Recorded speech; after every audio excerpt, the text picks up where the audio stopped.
Thunderwith. 4. Just in case, Laura, I want you to know all about him. Laura listened, but she wasn't really interested. She didn't really want to know about the man. She just wanted Mom to get well again. And Laura was sure her mother would get well. She kept going to work and she stayed positive and cheerful. It was just after every treatment at the hospital she was very, very tired. Sometimes even too tired to talk. That was when Laura had read to her, sometimes for hours on end, so pleased to be able to do it. Yes, Mom would pull through, she was sure. They needed each other. Mom wouldn't go and leave her. But one afternoon when she came home from school, Mom had bad news for her daughter. "I'm sorry, love. I can't seem to go on anymore." Mom apologized. "I'll only be in the hospital for a few weeks, just to get me over this bit. You're to stay with Albert and Marjorie Robinson for a while. They'll bring you to see me every day. I'll be home in a week or 2. But Mom had never come home again. In the hospital ward, cheerful with chintz, Laura spent hours talking or reading to her. Sometimes she'd read out some of Mom's favorite poems, the ones about the Australian bush. But the familiar lines about bellbirds or the man from Snowy River made Laura feel all choked up. It made her think of Mom reciting them in her dramatic stage voice out the trailer door and across the lake, and already this seemed a memory of the past. Laura preferred to read some of their favorite parts out of the many books they had shared. "In a few weeks, or maybe months, Laura, we're going to have to say goodbye," Mom finally conceded one day. "You might think it'll be forever, love. It won't be forever. I can assure you we'll be meeting again. Let's make a meeting place, Laura, right now. How about the secret garden with all the rose trees? Or Tom's midnight garden? Remember that place, Laura? Oh, it was so lovely." "That's only books, Mom," Laura had burst out. "It's fantasy." "It isn't fantasy that we've been to those places together now, is it?" That was the only time that Laura had cried. She'd put her head down on the bright floral hospital cover and wept bitterly. "Don't be like that," Mom had comforted her. "You mustn't be afraid. Look at me, Laura." And she'd taken her hand.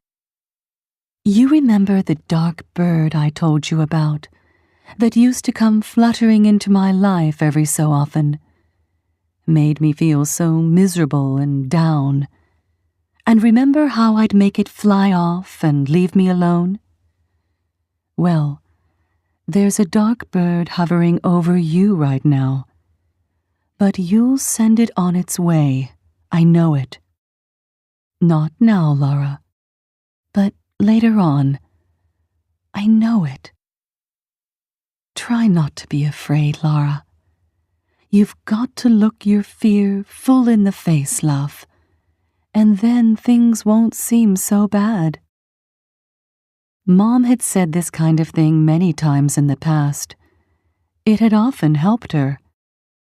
But with so much to fear, now and up ahead, Mom's words didn't seem to help at all.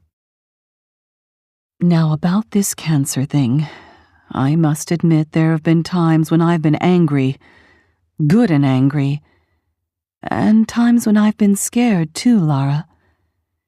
Mostly lying here in the hospital thinking about it, I've been puzzled. I couldn't work out why it should be that I won't see you grow up to be the lovely young woman I know you'll be. And then, Laura, I thought about the man. I've wanted so much for you to know the man, Larry, your dad.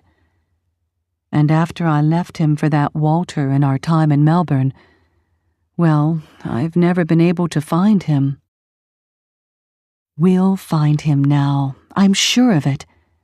Mrs. Robinson has people in the police department working on it right now. You won't just meet the man, you'll be living with him again.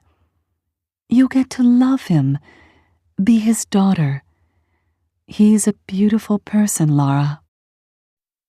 But they hadn't found Larry Ritchie easily.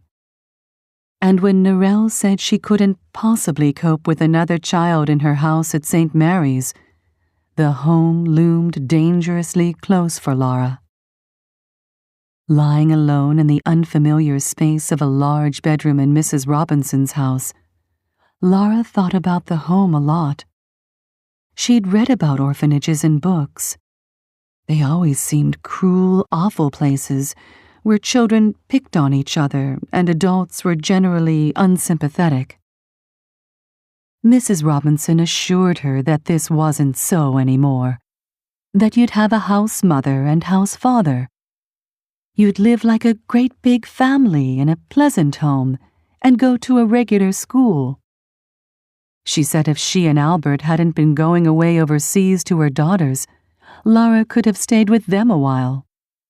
She promised Laura that when they came back, she could come to them for school vacations. Don't think about that home too much, Laura. They're still searching for your dad, and I've got the feeling they'll find him.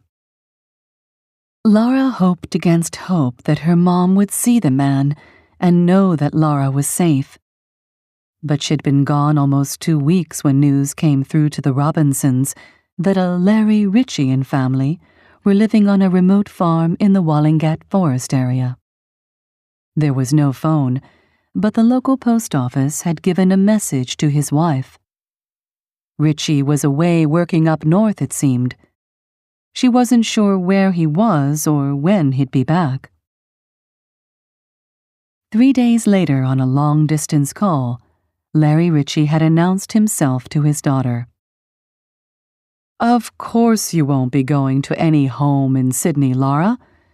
The only home you'll be going to is ours. Now just hold on there, kiddo, and I'll be down in about a week to get you. She liked the man's quiet voice at once. She'd liked the way he'd called her kiddo, as if he'd known her for ages. She longed to see him and to tell him all about Mom. She knew at once that she wanted to go home with him, wherever home might be.